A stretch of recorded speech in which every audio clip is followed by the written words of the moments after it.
Alors, c'est une vidéo que je me suis tâté à faire, mais en fait, je vais la faire, tant pis. Et en fait, je suis en train de la faire, donc voilà. C'est pour vous parler de traitement hormonal. Alors, c'est vrai que je vois, quand je vous parle, là, je suis en train de penser effectivement des traitements hormonaux féminins, traitement hormonal féminin. Et en lisant tous ces bouquins sur la nutrition, en lisant des bouquins écrits par des chercheurs sur la nutrition, euh, effectivement, le propos qui revient, c'est que les animaux qu'on mange sont traités eux-mêmes reçoivent eux-mêmes des traitements hormonaux, et que ces produits, en fait, passent dans le corps humain par, je dirais, la consommation du produit animal, on va dire comme ça. Et que effectivement ça donne certaines choses, ça a certains effets dans le corps. Alors à un moment j'avais lu que un médecin disait que ça peut précipiter la menstruation chez la femme, ça peut la prolonger dans le temps. Ok. Et alors ce que je suis en train de vous dire depuis pas mal de vidéos, c'est que c'est sûr que moi ce que j'ai pu constater, c'est que clairement ça avait un effet sur mon corps, parce que depuis que je mange plus de produits animaux, effectivement, je dirais, d'un point de vue hormonal, il y a un tas de choses qui se sont passées et qui se passent toujours, que voilà, des symptômes que j'avais que je n'ai plus du tout. Et je ne peux attribuer qu'au fait du changement de mon alimentation, et c'est pour ça que je suis obligée de dire que bah oui, entre guillemets, c'est pas des bêtises, ce qui est écrit, c'est les faits avérés.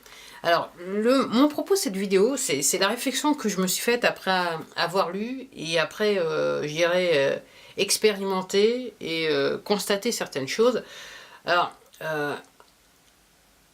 mon propos est là.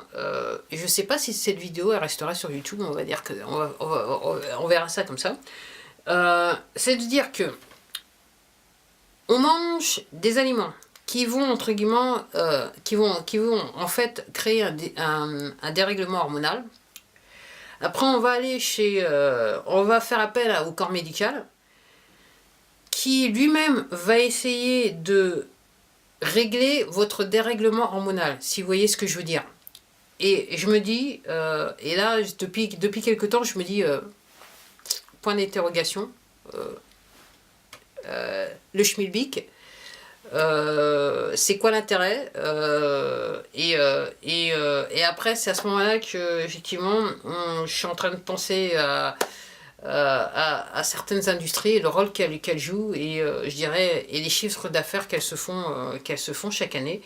Et je me dis quelque part, comment on peut aller aussi loin que ça, comment on en est arrivé à aller aussi loin que ça, pour que clairement on fasse un choix de se dérégler, pour après, de manière artificielle, et d'essayer de se re-régler de manière artificielle, alors que la solution elle est plutôt toute simple, ok. C'est de juste s'assurer que on n'ingurgite pas, on ne mange pas on ne donne pas accès à certaines substances dans notre corps, pour qu'on puisse, entre guillemets, aller bien. Alors j'espère que vous avez compris où je voulais en dire, là où je voulais en venir, mais c'est vrai que c'est un truc récurrent, et c'est vrai, plus je lis les bouquins sur l'alimentation, plus je regarde des vidéos, plus je me documente sur le sujet de l'alimentation, et que je vois le propos de certains chercheurs,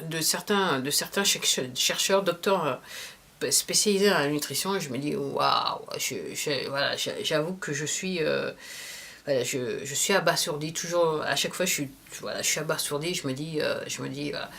Et l'autre fois je lisais un bouquin, il y a quelques mois de ça, j'avais lu un bouquin sur le rôle que jouait l'industrie, je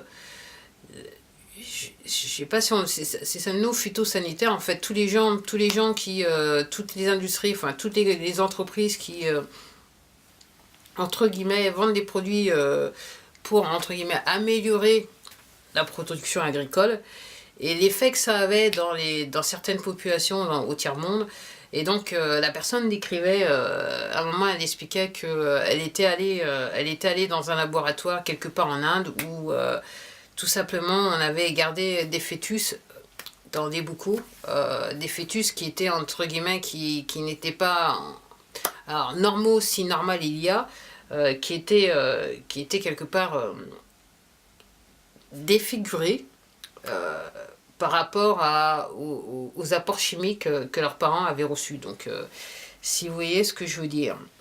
Et j'avoue que, ouais, alors, j'avais lu ce bouquin, et quelques mois plus tard, je dirais assez récemment, j'ai ouvert un bouquin, et j'ai vu la photo d'un petit garçon indien, indien de l'Inde, qui marchait, qui était en short, et qui, alors, corps normal, excepté que sur son ventre, il avait entre guillemets un demi-corps, c'est-à-dire il avait des fesses et des jambes qui étaient là, qui étaient voilà, qui bougeaient.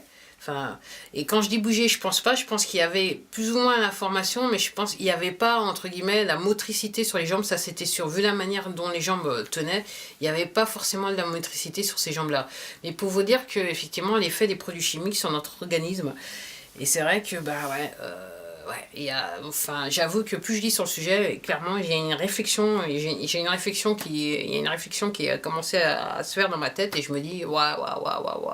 Bon, sur ce, c'était tout pour moi. Alors, si vous voulez savoir de quoi je parle, entre guillemets, si vous voulez juste un petit peu plus savoir, je dirais élargir votre champ de connaissances en termes de nutrition et autres, je vais mettre en bas dans la description peut-être 1 ou 2 bouquins, voire peut-être 3, que plus ou moins je mentionne en parlant dans cette vidéo.